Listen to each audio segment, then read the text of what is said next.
We are continuing with chapter 21, verse 18. The wicked become a ransom for the righteous, and the unfaithful for the upright. And I glanced at a couple commentaries on this verse, and they suggested two cases. The first case, Cyrus, who became king over Persia, would send Israel back to Israel after they had been in exile under Babylon. Cyrus replaced the Babylonian kings. So in that case, even though Cyrus was wicked, he was chosen by God to be the one who would return his people to Israel. Other commentaries spoke of the case of Haman in the book of Esther, and how Haman was seeking the destruction of Israel, and he built up the gallows so that he could hang Esther's uncle, Mordecai. And instead, Haman, by God's activity, was placed in those gallows that he had built for Mordecai. So he became the replacement. Or, and you could continue this through, this idea that traps that the wicked have set for the righteous, God turns so that they actually snap back on the wicked themselves. So possibly two meanings here. One, that God uses the wicked sometimes to free the righteous. The other, that sometimes God supplants the righteous in the wicked's plans, and the wicked's plans turn on themselves. Okay, 19. Better to live in a desert than with a quarrelsome and ill-tempered wife. I think this is the third time we're told not to have a quarrelsome, ill-tempered wife. Also goes the other route, quarrelsome, ill-tempered husband. And in all three cases, drips, corner of a house, or now in a desert, very unpleasant. Choose your spouse wisely. 20. In the house of the wise are stores of choice food and oil, but a foolish man devours all he has. So here in 21:20, it tells us that we should save for the future. Often we find in the Bible that don't worry about tomorrow, God will take care of it. But one of the ways God takes care of tomorrow is by using wisdom today. So if God has given you more than you need, you give to the poor, but you also save some. That's a good and reasonable activity, and that's a loving activity.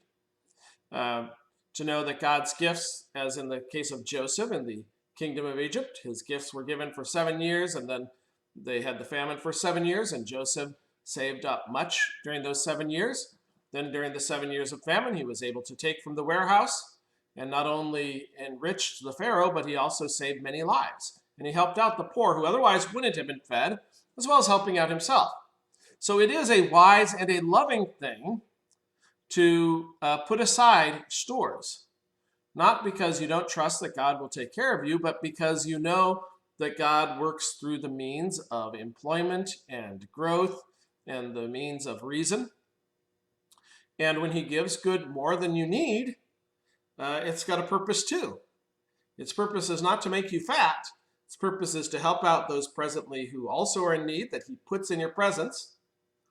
And his other purpose is to prepare for other future events where you're going to take out of this great gift that he has given in the past and give out both to support yourself, your family, do your vocation, but also give out to those in need. So saving is a beautiful thing. But a foolish man, he overconsumes. Okay? 21.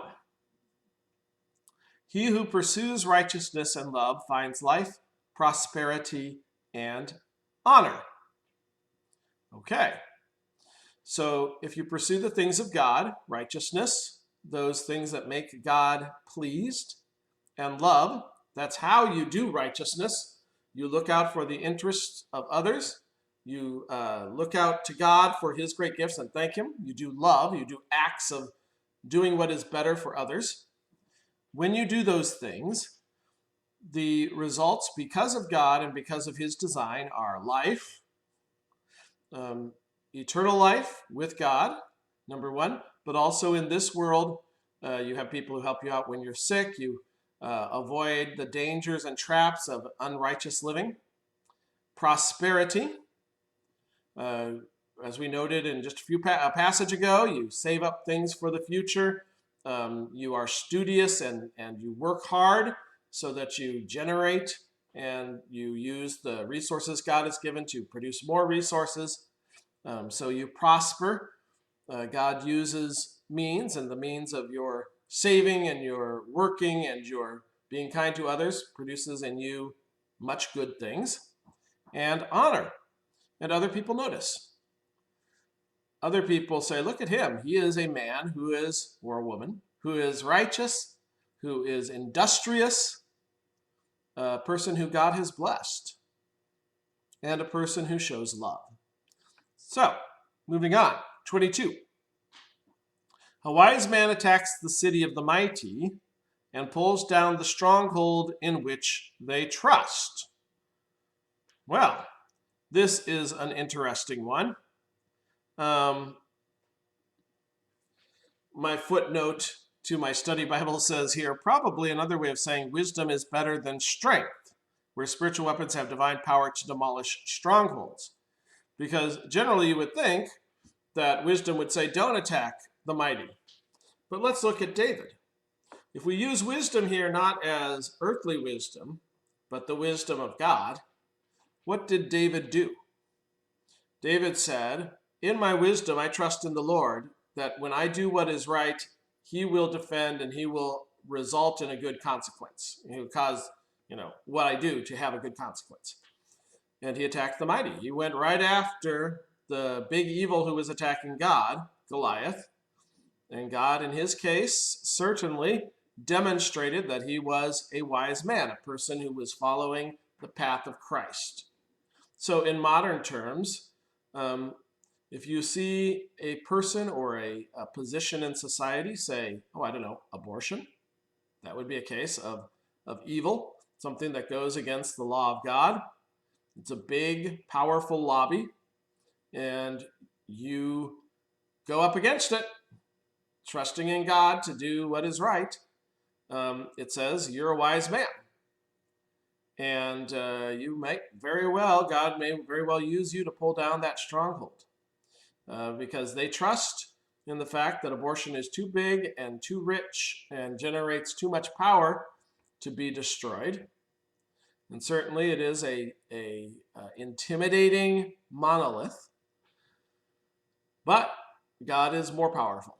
And we learn this from wisdom. We learn that when we do what is right before God, God will take care of the consequences. Sometimes it'll be a little bit later than today, but he will take care of the consequences. 23. We'll stop there, and we'll do our next video starting with 23.